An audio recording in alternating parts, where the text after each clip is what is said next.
Perim Bar, a qualidade dos produtos e serviços, a organização e o conforto, o atendimento e a economia de verdade estão em cada item que você leva. Perim combina com o que você mais precisa. Então faz o seguinte, vamos anotar aí. Perim, lojas no mesmo padrão de excelência em produtos e serviços para você.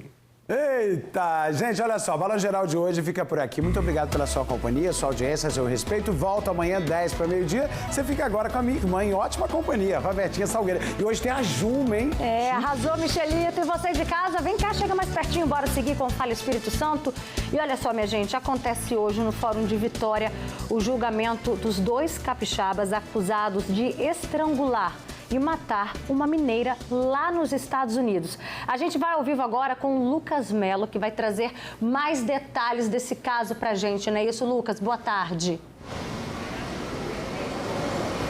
É isso mesmo, Roberta. Boa tarde para você. A gente está aqui em frente ao Fórum Criminal de Vitória, onde acontece nesta quinta-feira o julgamento, o júri popular dos acusados, os capixabas Tiago Felipe Souza Bragança e o Anderson Júnior Dalben Silva. Eles confessaram ter matado Ana Paula Feitosa, mineira, lá nos Estados Unidos. O crime aconteceu em 2020, na cidade de Los Angeles, na Califórnia, e após cometerem o crime, que inclusive teve alguns detalhes, ela foi enforcada por esses 2 capixabas, eles ultrapassaram a fronteira com o México e fugiram aqui para o Brasil e foram presos pela polícia capixaba em Cariacica. E o caso é inédito no Brasil pelo fato do crime ter acontecido nos Estados Unidos e a prisão e o julgamento se darem aqui no Brasil. O julgamento começou hoje pela manhã, Roberta, e por volta do 12h30 as atividades foram interrompidas para o horário de almoço. Agora são 2h da tarde, 2 minutos. O julgamento volta a acontecer aqui no Fórum Criminal do centro de Vitória. Os 2 acusados asfixiaram a mineira, que tinha 24 anos, no dia 30 de janeiro de 2020.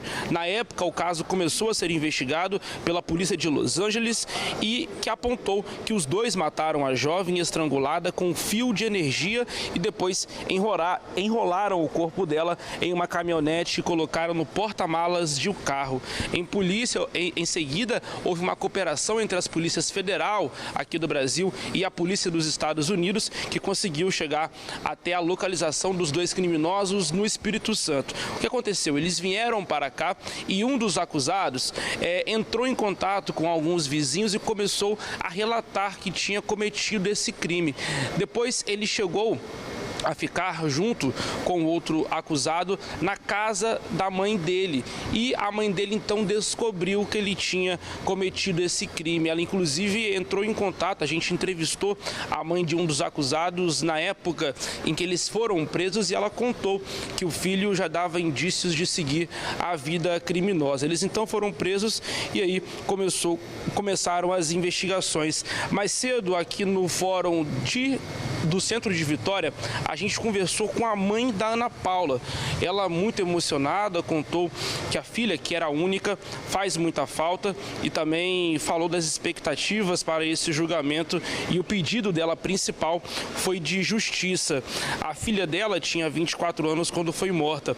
Então, segue o julgamento aqui no Fórum Criminal de Vitória. E um detalhe ainda da conversa com essa mãe que a gente teve hoje mais cedo aqui na frente do Fórum Criminal, que ela soube desse crime na época, ela contando para a nossa repórter Alessandra Ximenes, que ela soube quando um dos acusados enviou um vídeo para ela contando que tinha assassinado a filha dela e que em seguida iria desovar o corpo ainda nos Estados Unidos. Essa mãe e todo mundo espera aqui, Roberta, a definição desse júri, que deve terminar ainda hoje por volta das 11h da noite. Que dor que é relembrar esse caso tão covarde. Imagina para essa mãe, né, reviver tudo isso, toda a perda que aconteceu em 2020 e agora, né, que justiça seja feita, viu, Lucas? Se você tiver novidade sobre esse caso, só chamar a gente, você tem prioridade aqui no Fala Espírito Santo, viu? E agora a gente vai mudar de assunto, gente. Uma discussão entre irmãos acabou com uma mulher ferida e um homem preso. O caso aconteceu na região de Jacaraípe, houve um desentendimento entre eles por causa do lugar onde a família vive. E aí essa briga terminou com o irmão esfaqueando a irmã mais nova. Quando os PMs chegaram na casa, encontraram já a mulher ferida e ela contou o que tinha acontecido e que a mãe, por ter pressão alta, precisou até mesmo sair de dentro de casa porque chegou a passar mal.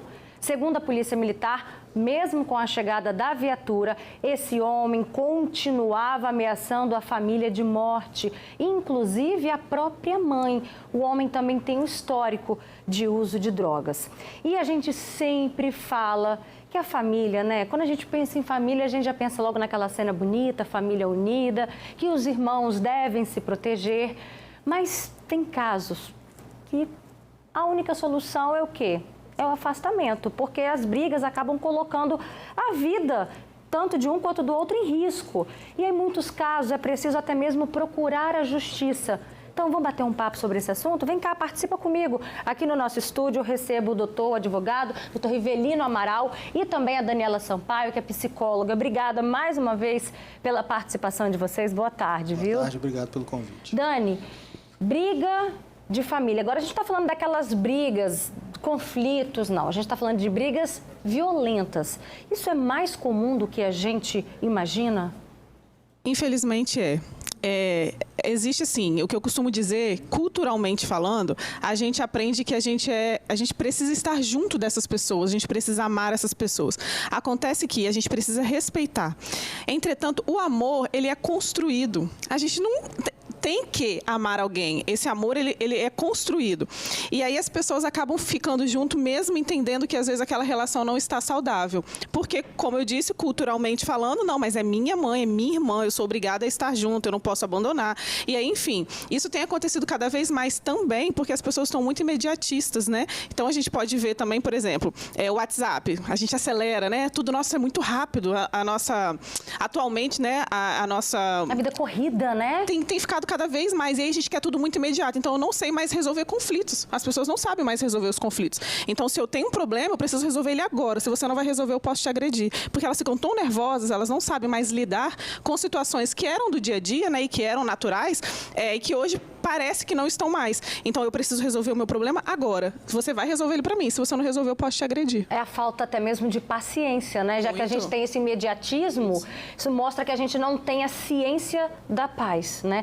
E, doutor Rivelino, muitos desses casos vão parar na justiça também, né? O que a gente sempre está mostrando aqui no programa. O que a lei fala sobre crimes cometidos entre familiares? Na verdade, assim, o Estado fica buscando punir as pessoas que cometem os crimes que nós estabelecemos, as condutas que nós estabelecemos que seriam condutas criminais.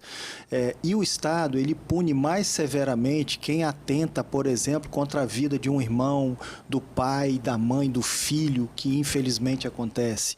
Então, quer dizer, a pena, por exemplo, do homicídio simples é de 6 a 20 anos. Quando é cometido contra ascendente, descendente, essa pena pode chegar a 30 anos, é de 12 a 30. Então, quer dizer, o legislador, quem cria a lei, o deputado, o senador, ele visa também alcançar esses crimes que infelizmente acontecem e pretendem uma punição maior com o objetivo de diminuir essa incidência, porque isso causa um reflexo negativo para a vida da família toda, né? E outro aspecto também do porquê que essas penas são aumentadas, porque as vítimas desses crimes também, elas têm uma condição de reagir menor, porque ela está convivendo com aquela pessoa. Então, ela não espera que aquela pessoa possa agredi-la, atacá-la, feri-la ou até tirar a vida. E, por esse motivo, ela tem um poder de reação menor por conta desse convívio e, consequentemente, a pena para quem se utiliza dessa condição também é majorada. E é até muito louco, né, a gente parar para pensar que geralmente, o que a gente vê, casos de homicídio, porque fui assaltada, né? Então vira um latrocínio, ou então rivalidade, enfim, são vários motivos. Agora, você pensar que alguém da sua família está te ameaçando, por quê? O que explica chegar a esse ponto, Dani? E eu achei muito interessante o que ele trouxe, porque eu confesso que eu não sabia. E realmente, assim, a gente não espera que a pessoa que está ali vivendo com a gente vai fazer isso, né? Por isso que, se você me permitir também, nesse mesmo sentido, os crimes, por exemplo, que são cometidos no período noturno têm uma pena maior também, porque o nosso poder de reação é menor. Durante o dia, a gente tem uma capacidade de reagir maior do que, por exemplo, quando a gente está no nosso sono noturno, com a nossa família, recolhido em casa. Então, o nosso poder de reação é diminuído e, por esse motivo, quem comete crime, por exemplo, no período noturno, tem uma pena maior. Isso é muito interessante, Tudo né? isso interfere, Essas né? explicações do direito, tudo no direito tem um porquê, né? E essa explicação, então, é muito interessante. Quer dizer, de família, de horário noturno, enfim, as penas são aumentadas. Tem razão, e isso faz muito sentido se a gente for trazer para a psicologia, né? Porque, de fato, como a gente estava falando, a gente não espera isso de quem convive com a gente, normalmente é a pessoa que a gente menos espera que vai fazer isso, e tem razão quando vai falando que vai anoitecendo, você pensa, bom, já passou o dia, já está tudo tranquilo, agora eu posso descansar. E aí, de repente, acontece um crime. Mas, assim, eu percebo que o que você falou, Roberto, é muito interessante, porque, de fato, é um impacto na família toda, né? Porque aí, por exemplo, um irmão esfaqueou o outro. Pensa essa mãe, né? A mãe tem que lidar com, de repente, um que está morto, está internado, tem que lidar com outro que vai ter que responder na justiça, enfim. É um impacto muito grande para toda a família. É uma dupla dor para o pai e para a mãe, né? Por telefone, eu vou conversar agora, gente, com uma irmã que está passando por ameaças. Logo por quem? Pelo irmão. E detalhe, por questões de segurança, é claro que a gente não vai identificá-la e ela vai contar pra gente, né, o porquê de tudo isso, como é que tem sido os últimos dias. Boa tarde, você me ouve bem? Sim. Obrigada pela sua participação. Explica pra gente como é que tem sido a vida da família e o porquê, né, dessas ameaças. Eu inicio minha fala de forma até muito emocionada de ouvir tanto o doutor quanto a psicóloga e vocês também, porque realmente realmente é assim, nós não estamos vivendo, nós estamos sobrevivendo a esta triste situação, né? É tentar realmente sobreviver a cada dia e pedir a Deus que no outro dia a gente tenha vida para viver no outro dia, porque de fato as coisas estão se prolongando e o que a gente mais teme é realmente uma tragédia. Qual foi a causa de todo esse conflito?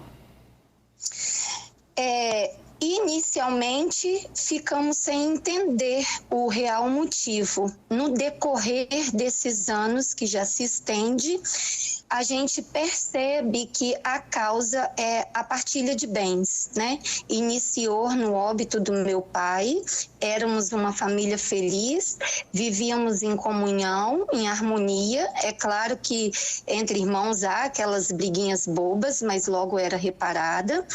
E vivíamos bem, e no decorrer do óbito do meu pai, poucos dias depois, iniciou-se, né, esta linha de perseguição, principalmente contra mim e contra uma outra irmã, somos em 5, e aí existe no nosso âmbito familiar uma idosa, que é a nossa mãe, que é a peça e a pessoa que está sendo mais afetada com tudo isso, porque bem como você falou, ela vive e vivencia fatos relacionados aos seus filhos, né? Então, um comete tudo isso e os outros são afetados, principalmente eu e a minha irmã, que somos vítimas. E esta perseguição começou, a gente sem entender, e foi se estendendo e se intensificando e até chegar a quase via de fatos.